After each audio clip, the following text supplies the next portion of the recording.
The kick's power comes from the torque generated by the rotation of the hips. It's the same principle that cracks a whip.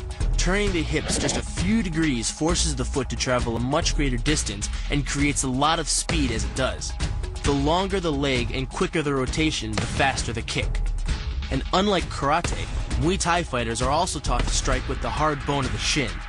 A Muay Thai kick can generate roughly the same force as a baseball bat, enough to crack a rib. It works like a point of a knife. All the force is magnified by being concentrated in a small, hard area. Even if the elbow doesn't deliver a knockout, it will almost always leave a nasty cut, and often getting in close neutralizes the opponent's weapon advantage. Then, in the clinch, we bring the power of the knee to bear.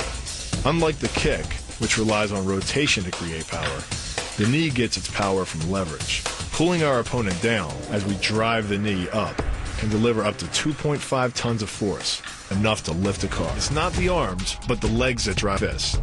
Like a piston, the explosive power of the legs is capable of generating hundreds of pounds of force, all to a very vulnerable area, the soft underside of the opponent's jaw.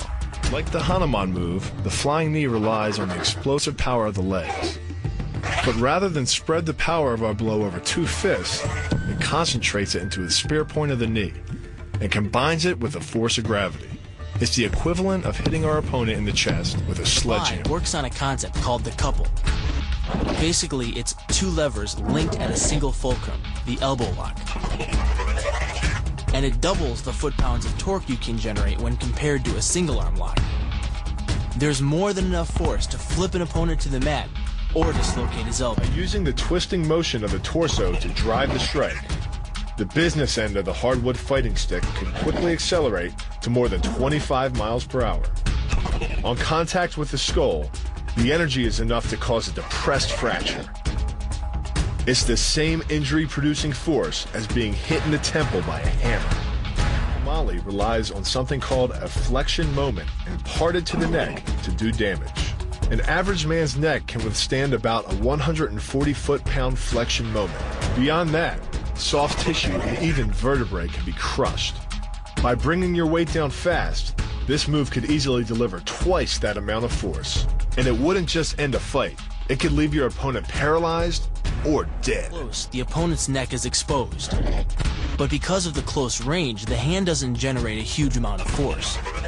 It's enough to stun, but probably not enough to cause severe injury.